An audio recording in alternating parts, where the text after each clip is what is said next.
Alright, hello. In this video we're looking at how first derivatives affect the shape of a graph. So we're looking at some interpretations and not really applications, but just trying to see what we can learn about functions from knowing some derivative information. We'll start by looking at the first derivative here.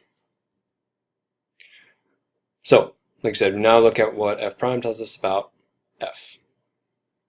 So the derivative, or what I'm calling f prime here, describes the increasing and decreasing behavior of a function f. So if the derivative is positive on an interval, then the function is increasing on that interval. And if the derivative is negative, then the original function is decreasing on that interval. So positive derivative, increasing function. Negative derivative, decreasing function. And a way to kind of think about this is think about one of our early interpretations of you're looking at the derivative and you think of it as the instantaneous rate of change, or if you like, the slope of the tangent line at a point on the curve. So if the tangent line's pointing up, you can imagine moving just a little bit to the right, you're going to be going up. So that's an increasing behavior. So you can believe this, these results, kind of thinking about what it would look like for a generic function. You prove it using the mean value theorem. What's one way of proving it, at least? Okay, so we're going to try to find these intervals over which the derivative is always positive or is always negative. And to do so, our approach is going to be to look at the critical numbers. So if f is continuous, then between the critical numbers we're going to have either f prime is positive or f prime is negative exclusively. It can't jump over because it's continuous, so it can't kind of hop over 0. If it went from positive to negative, it would have to achieve 0 by the intermediate value theorem. But between the critical numbers, it's not 0, because then it would be a critical number. So in between, what we mean is in between the critical numbers, the function is either strictly, it's only increasing or only decreasing. And if it's not continuous, we'll start off with examples where everything's continuous and nice. If the function is not continuous, then those points of discontinuity that could be problematic, we include those when we kind of break things up into our intervals to check, because the behavior could change as you move across that point. So one of the things that we didn't really talk about in an earlier video was finding local maxes and mins. So we can use derivative information to help determine local extrema of a function. So when we're trying to see where, when seeking local extrema or absolute, we first find the critical numbers to narrow down our list of candidates, and then the next result is going to tell us whether we've got a local extrema or not. So this is called the first derivative test. Nice test. It's not named after anybody, so the result tells you, or the name tells you exactly what it's going to do for you. The idea here is, suppose you've got a critical point, we'll call it C, and it's a critical number of, I say critical point, I meant critical number of a continuous function f, or a continuous component or something like that. So if f prime changes from positive to negative at C, then you've got a local maximum. So just think, if you're going from f prime positive, which would mean the function's increasing, and then you go to decreasing, what has to happen here? Well, you get that peak, because it's defined there and it's continuous. If f prime changes from negative to positive, then you would have a minimum, local minimum. And if it's positive to the left and right, or negative to the left and right, the derivative, then the original function has no local max or min. So an example would be something like, if the graph is going like this, and just for a second there, you got that, you can imagine that horizontal tangent. So that'd correspond to a critical number, but to the left it's increasing, and to the right it's increasing. So no local extrema there. Alright, so that was our introduction, just talking about what first derivative can tell you, and so finish things off with just a quick example here. So let's find any local maximum and local minimum values of this function, f of x equals 3x over x squared plus 1. So we're going to start by finding critical points. keep saying critical points, critical numbers. These are just values, not ordered pairs. So I need the derivative.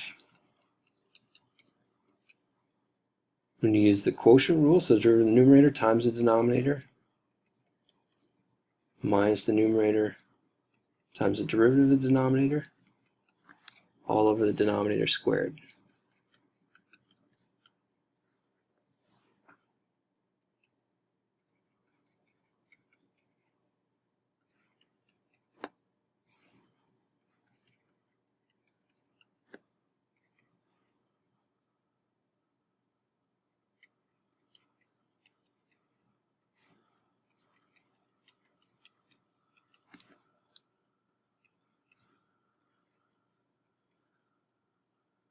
And I know it's so much fun just to watch me write on the video.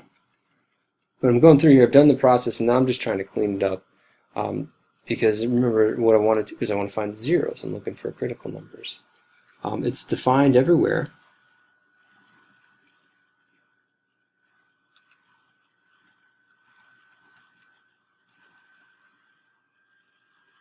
In theory, we'd worry about division by zero, but for real numbers, when they're squared, they're never negative, and so we don't have any problems. And here's the graph just to see it.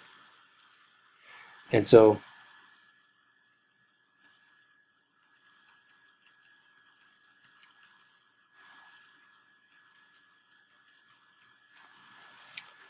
let's jump to the next slide.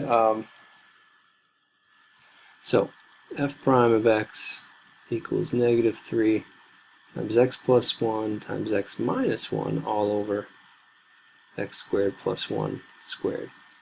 So f prime of x is 0 when x equals negative 1 or x equals 1. That would be zeros of the numerator. The denominator is never 0. These are the critical numbers.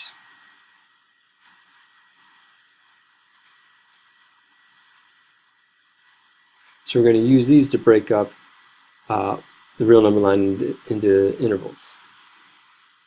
So I've got negative 1 and 1. Now in between, I'm trying to think about what's happening with my derivative. So if the derivative is, for a value less than negative 1, well, actually if I jump back here, maybe it's a little bit easier. If it's less than negative 1, that means x squared would be larger than 1, so this whole numerator would be negative, the denominator would be positive. So the whole thing is negative. Between negative 1 and 1, maybe something like 0, you'd have 3 over 1, so it's positive. I don't care about the value so much, I care about the, if it's positive or negative. And then for something larger than 1, same idea as something less than negative 1. When you square it, it's going to be bigger than 1, so that whole thing is negative in the numerator, always positive in the denominator. So that's the behavior of the derivative. The behavior of the function then, over this entire interval, the derivative is negative, so over this entire interval, the function is decreasing. In between here, derivative is positive, so the function is increasing. And then beyond here, function is decreasing.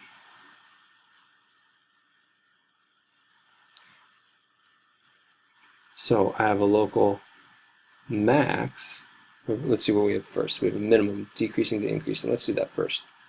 Local min at x equals negative 1. That's at x equals negative 1. The local min